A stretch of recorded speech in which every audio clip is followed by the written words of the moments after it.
Ça y est, l'année 2020 est lancée. J'espère que vous avez passé d'excellentes fêtes. 12 Agistories sont sorties en 2019. Toutes parlaient de sujets divers et variés en rapport avec la culture geek. Désormais, c'est la résolution de cette deuxième année.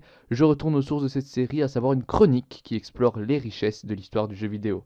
Veuve, j'espère que vous allez bien, c'est AJSF, bonne année, et je vous retrouve pour parler des origines et des débuts d'une machine. Aujourd'hui, elle est présentée comme une classique, mais 25 ans plus tôt, personne n'aurait prédit son essor. Elle a fait rentrer Sony dans le game. J'ai nommé bien sûr la PlayStation.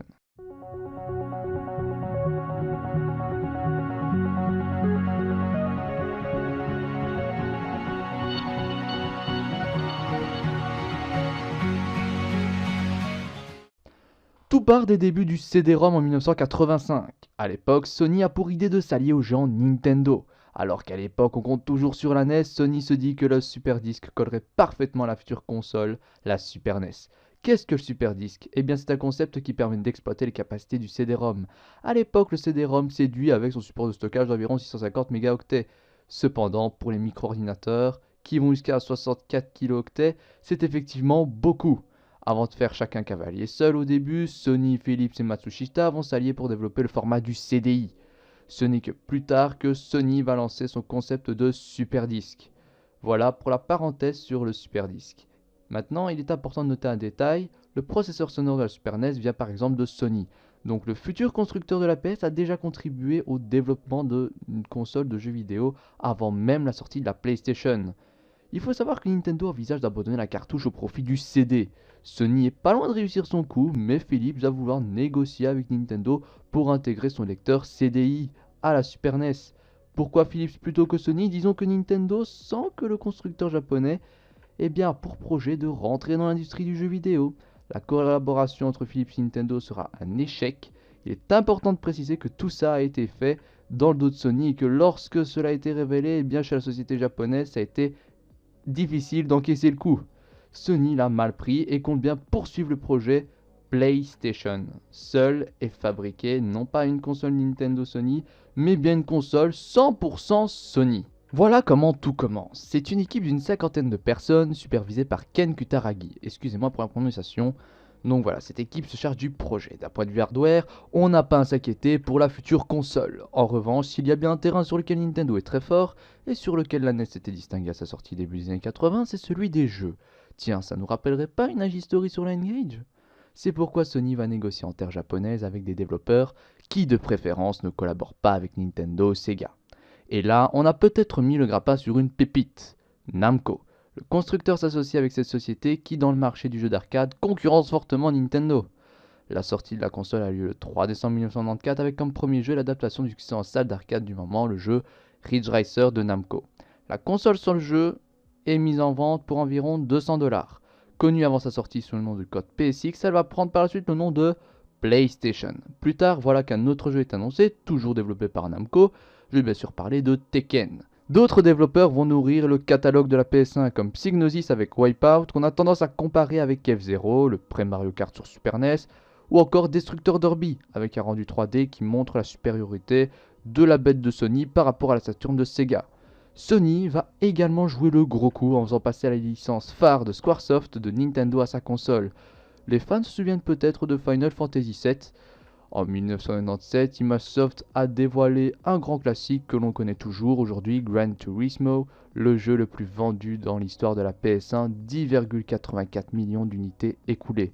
J'aurais pu en citer d'autres, comme par exemple la trilogie mythique de Naughty Dog, Crash Bandicoot. Vous l'avez compris, les débuts de cette console ont juste été fantastiques. Son succès va durer tout au long de sa génération. Une autre version de la PlayStation verra le jour en 2000 sous le nom de PS1.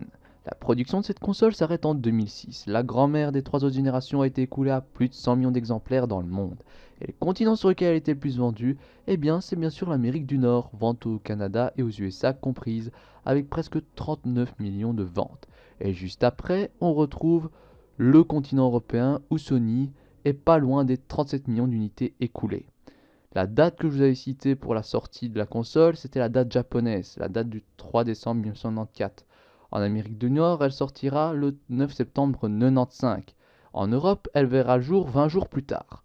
Je vais m'arrêter là pour cette Agistory, je reviendrai encore sur cette console un peu plus tard, lorsque je parlerai de la fameuse Dreamcast de Sega. Passons donc au traditionnel crédit. Et là, je tiens, comme je n'ai qu'un article accrédité en description, à faire une petite pub à l'oral pour le site Gros Pixel. Je ne suis pas payé, ce n'est pas une OPSP, ce n'est pas un partenariat, Stagistory n'est pas OP sponsorisé par Gros Pixel. C'est juste une pub comme ça, juste parce que j'utilisais juste un article que j'étais cherché dans leur site. Le site Gros Pixel, qu'est-ce que c'est? Eh bien, c'est un site qui répertorie l'histoire du jeu vidéo de la jeunesse jusqu'à maintenant, je dirais. Et franchement, j'utilise depuis la History numéro 1 sur les origines du jeu vidéo. Je l'ai utilisé aussi pour la History numéro 3, pour la History numéro 9, la 10, non la 11 et la 12. La 10 était sur Stadia, mais franchement, c'est une valeur sûre. En tout cas, moi j'ai jamais eu de problème avec ce site. Et si vous trouvez que la History est vraiment beaucoup trop, fait un format beaucoup trop simplifié sur l'histoire du jeu vidéo et que vous vous intéressez beaucoup plus à l'histoire du jeu vidéo et que vous êtes passionné de ce domaine, eh bien le site Gros Pixel, je vous invite à le checker parce que, on va être honnête, la History c'est qu'un format plus court avec un vocabulaire assez simplifié. Donc ce n'est pas vraiment, quand je parle d'hardware ou quoi, je ne suis pas encore, je ne vais pas non plus dans les détails, je fais juste que citer avec des mots simples. Donc franchement, si vous voulez plus de détails, plus de termes techniques, etc., allez sur le site Gros Pixel. Par exemple, si vous voulez des détails sur les composants de la PlayStation, eh bien, le site Gros Pixel, tout simplement. Donc voilà pour la petite pub, j'en profite.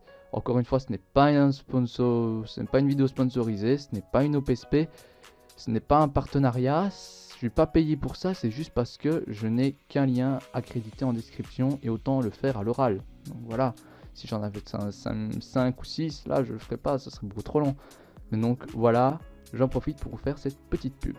Vous retrouverez également les liens des chaînes de Canon Gear, créateur du logo de la History, qui a passé le cap des 100 abonnés depuis un petit temps, d'ailleurs bravo à lui, et Vody, créateur du Chibi, qui me représente. Vous retrouverez aussi toutes les infos sur les musiques utilisées dans la vidéo, idem pour la musique d'introduction. Voilà, je vous remercie donc d'avoir visionné la vidéo jusqu'au bout. Je vous invite à laisser votre avis en commentaire, à liker si ça vous a plu, à partager la vidéo aussi, vous abonner si ce n'est pas encore fait, ainsi qu'activer la cloche pour être notifié de la moindre activité sur la chaîne. Sur cette phrase, je clôture la vidéo et il me reste deux petites choses à vous dire. Portez-vous bien et ciao les amis!